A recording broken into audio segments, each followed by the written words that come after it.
Bonjour, bonjour! Alors, on est rendu aujourd'hui le 28 septembre 2019 et ici Solange Tardy, consultante en santé mieux-être et entraîneur à l'occasion. Alors oui, effectivement, c'est mon 27e défi aujourd'hui et aujourd'hui, j'ai fait tout mon corps parce que là, je me sentais quand même un petit peu courbaturée. Alors, j'ai décidé de faire tout le corps au complet pour éviter justement de juste cibler une partie de mon corps en particulier. Alors évidemment, jusqu'à maintenant, ça va quand même super bien. Je suis quand même fière de moi. Sérieusement, c'est mon 27e jour, puis je me sens pas trop raquée, j'ai beaucoup d'énergie, je suis pas fatiguée non plus, ce qui pourrait être un risque, voyez-vous, parce que quand on s'entraîne à tous les jours, la problématique qui pourrait arriver, c'est que vu que j'ai pas nécessairement pris un temps de récupération, mon corps pourrait me dire, ben là, t'en fais trop, je pourrais avoir de la fatigue accumulée, mais non, ça va quand même bien jusqu'à maintenant. Étant donné que je travaille un groupe musculaire par jour, ça me donne un temps de récupération pour l'autre groupe musculaire, donc ça me permet quand même de pas trop être raqué finalement. Donc c'est super, jusqu'à maintenant, je suis très contente de ma performance puis comment que ça va. Je le sens physiquement, puis je le sens au niveau de mon énergie, puis mon sommeil. Alors ça, c'est vraiment fantastique. Je vous assure que c'est vraiment la meilleure affaire que j'ai faite depuis un bout au niveau physique. Mais maintenant, aujourd'hui, ce que je voulais faire, c'est pas nécessairement vous parler d'exercice. Évidemment, je voulais vous parler en fait de nutrition. On en avait déjà parlé un petit peu l'autre fois quand je vous ai parlé du microbiote au niveau des intestins. Mais aujourd'hui, je vais vous parler un peu plus d'alimentation comme telle. Alors, voyez-vous, moi, j'ai quand même fait des études en alimentation, en nutrition, durant mes formations en coaching de vie. Puis, en fait, je suis tombée aussi sur des livres super intéressants. Peut-être que vous les connaissez. En fait, je suis tombée sur une auteure qui s'appelle Jacqueline Lagacé.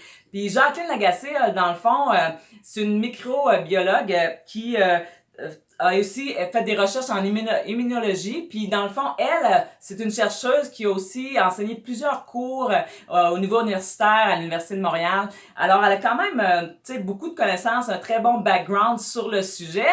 Puis, ce qui est arrivé aussi avec Jacqueline, c'est que elle, à un moment donné, elle s'est mise à avoir mal aux mains, au point qu'elle faisait de l'arthrite qui l'empêchait d'être fonctionnelle. Autrement dit, elle était plus capable d'écrire, elle était plus capable de travailler parce que ses mains, ils obéissaient plus à ses commandes. Alors, vous savez, si vous faites de l'arthrite, que ça peut être très douloureux parfois, puis très, évidemment, incapacitant.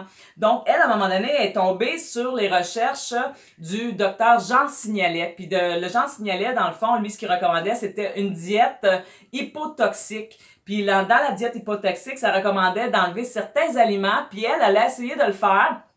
Puis elle s'est rendue compte après une couple de semaines que sa douleur diminuait énormément. Puis qu'à un moment donné, même que ses symptômes puis ses problèmes de mobilité au niveau de la main diminuaient énormément. Donc, elle s'est aperçue qu'effectivement, dans son cas, l'arthrite était causée par l'inflammation qui était due aux aliments qu'elle mangeait finalement. Alors, je vais vous parler un petit peu de cette diète-là pour que vous compreniez un petit peu plus c'est quoi finalement, puis c'est pourquoi que c'est intéressant, hein? Parce que le docteur Signalet, lui, ce qu'il a fait comme étude, ce qu'il a proposé, en fait, c'est de regarder les facteurs qui pouvaient être des irritants pour les intestins. OK? Parce qu'il y a certains aliments, entre autres comme le gluten, que j'ai déjà mentionné d'ailleurs, qui peut être un facteur d'irritation au niveau des intestins parce que c'est des protéines qui sont vraiment quand même assez grosses puis qui peuvent causer des irritations au niveau des pores des intestins. Donc, quand ils essaient de passer à travers les intestins, ils vont causer du dommage, ce qui fait en sorte que ça va causer finalement là un peu un intestin qui est poreux, puis en plus de ça, qui est irrité, inflammé par la constance de la présence du gluten, entre autres. Puis le gluten, il y en a pratiquement partout maintenant. On en a en toutes les sauces, hein. Je veux dire, du pain, de la farine, vous avez du blé dans pratiquement tout ce qu'on mange. Maintenant, il y a de l'orge, du seigle aussi que vous pouvez retrouver du gluten dedans. Donc, il faut vraiment être prudent que si vous mangez ça, que ça vous cause pas des inconforts, tu sais, sans avoir les gros symptômes extrêmes comme la diarrhée, le ballonnement, les grosses crampes et tout ça. Ça se peut que ça vous cause quand même des irritations, ok? Puis les gens qui font de l'inflammation chronique, souvent, ils peuvent avoir d'autres signes et symptômes. Ils peuvent avoir, par exemple, de l'asthme, ils peuvent avoir de l'eczéma, ils peuvent avoir de l'acné de façon chronique. chroniques puis récurrentes, OK? Puis souvent aussi l'autre genre de maladie qu'ils vont avoir au niveau de l'inflammation, ils peuvent avoir par exemple la sclérose en plaques, des maladies comme la maladie de Crohn, la fibromyalgie, ça peut être causé par de l'inflammation chronique au niveau des intestins, imaginez-vous. Fait que juste le fait d'enlever le facteur irritant, ça peut faire toute une différence. Donc, dans les facteurs irritants, il y avait les sucres raffinés aussi. Les sucres raffinés, on en retrouve beaucoup, par exemple, dans les gâteaux, dans les farines, dans les pains, tous les produits à base de sirop de maïs. Le sirop de maïs, il y en a partout maintenant. Si vous regardez dans tous les aliments, là, souvent c'est écrit sirop de maïs. Puis le pire là-dedans, c'est que le maïs maintenant est souvent traité avec des pesticides. Les grandes cultures de blé aussi sont traitées avec des pesticides. Donc imaginez les molécules de toxines qui se ramassent dans vos aliments sans que vous le sachiez. Imaginez-vous là. Fait que c'est toutes ces affaires-là qu'on mange régulièrement dans nos farines, dans nos pains, dans nos pâtes. Je veux dire, il y en a pratiquement un peu partout. Donc c'est assez important quand même de vérifier est-ce que premièrement vos aliments sont biologiques, est-ce que c'est des aliments entiers qui n'ont pas été raffinés trop, est-ce que c'est des index glycémiques très élevés aussi parce que souvent les céréales vont avoir un index glycémique élevé. Puis plus ils sont raffinés, plus l'index glycémique va être élevé aussi. Donc encore là, il faut tenir compte de ça. Dans les céréales, qu'est-ce que vous mangez? Tout ce qu'on appelle les céréales comme pour le petit déjeuner avec ben du sucre dedans, qu'on donne à nos enfants parce qu'ils aiment ça, parce que c'est sucré, ben ça, c'est souvent les pires d'ailleurs. Hein? Fait que c'est important de regarder ça. Les produits laitiers aussi.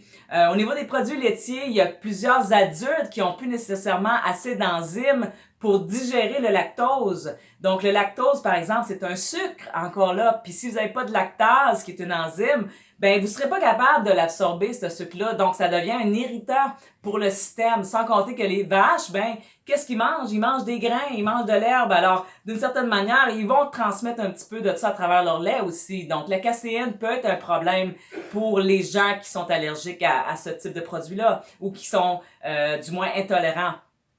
Donc, les produits laitiers, de faire attention parce qu'éventuellement, si c'est un irritant, ça va causer la muqueuse de toutes vos sécrétions, autant intestinales que au niveau de la salive ou, par exemple, le nez, tout ça, là, ça va causer les sécrétions d'être beaucoup plus épaisses, beaucoup plus collantes. Puis ça, ben, ça va tapisser votre intestin, ça vous cause des inconforts, ça peut provoquer aussi de l'asthme et des problèmes au niveau des poumons. Donc, encore là, l'eczéma aussi peut être une cause due au système immunitaire qui réagit. Tous les problèmes de peau peuvent être liés à votre système, dans le fond, intestinal. Tout ça, c'est tout interrelié.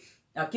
Ce qu'il va recommander aussi, dans la diète du docteur Signalès, c'est d'éviter de cuire des viandes à haute température, surtout les viandes rouges, parce que les viandes rouges, premièrement, sont plus dures à digérer. Alors, si vous en mangez trop souvent, le problème, c'est que ça va rester longtemps dans votre système, puis ça peut surtout se retrouver dans votre intestin, qui, lui, va peut-être pas être capable de bien l'absorber. Puis à ce moment-là, vous allez avoir des mauvaises bactéries qui vont se développer.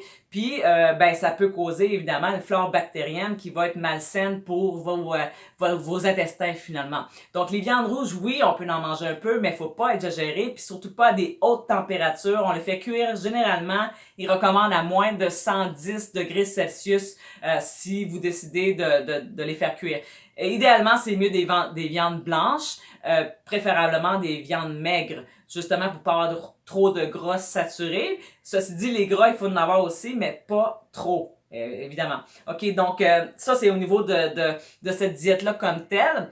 Donc ça, c'est sûr que c'est un peu restrictif, mais ce que j'ai trouvé super intéressant dans les livres là, de Jacqueline Lagacé, dans le fond, comme j'ai dit, il y a Comment j'ai vécu la douleur et l'inflammation chronique par l'alimentation. Puis un deuxième que j'ai lu aussi, une alimentation ciblée pour préserver ou retrouver la santé de l'intestin. Je sais qu'il y en a aussi un autre sur les recettes que vous pouvez utiliser. C'est vraiment très bien fait. Comme c'est une chercheuse, elle a mis beaucoup d'études scientifiques, elle parle beaucoup des bons puis des mauvais côtés de chacun des aspects. C'est pas parce qu'elle prend cette diète-là qu'elle parle pas des inconvénients aussi, parce qu'évidemment, ça prend un certain temps avant que ça fonctionne. Alors, vous devez être vraiment assidu dans votre diète. Ce qui fait en sorte que, évidemment, si vous abandonnez trop vite, ben, vous aurez peut-être pas les résultats que vous souhaitez. Ceci dit, elle l'a fait, puis il y a beaucoup de gens qui l'ont fait, puis qui ont quand même témoigné qu'il y avait une amélioration de leurs conditions. Maintenant, ça dépend toujours si c'est vraiment lié à ça, votre problème. Dans certains cas, ça peut être lié aux médicaments que vous prenez. Alors, si vous éliminez pas toutes les toxines qui causent le problème, c'est sûr que même si vous avez une super de bonne diète biologique, ça changera pas grand-chose. Alors, c'est là qu'il faut travailler avec votre médecin pour voir c'est quoi les médicaments qui sont vraiment nécessaires pour votre condition, puis vous assurer évidemment qu'avec votre alimentation, vous essayez de trouver une solution qui va vous aider à réduire votre douleur, puis les toxines, puis les causes d'irritation finalement. Alors, moi, j'ai trouvé vraiment ces livres-là super. Si jamais vous les procurer, moi, je les recommande à 100%. C'est très bien fait. Puis, ça pourrait vous éviter bien des problèmes à long terme si vous décidez de les suivre. Parce que d'une façon ou de l'autre, si vous enlevez les causes d'irritation, ça peut pas vous nuire. J'en suis convaincue. Moi-même, j'essaie maintenant de réduire le plus possible l'apport en céréales. Ce qui est important, c'est d'avoir beaucoup de légumes frais. Si vous mangez de la viande, à ce moment-là, des viandes blanches, évidemment, des noix à l'occasion, des grains, si vous en mangez, vous les mangez grains entiers autant que possible. Donc, puis on réduit l'apport en produits laitiers parce que pour certaines personnes, comme j'ai dit, ça peut être un problème. OK?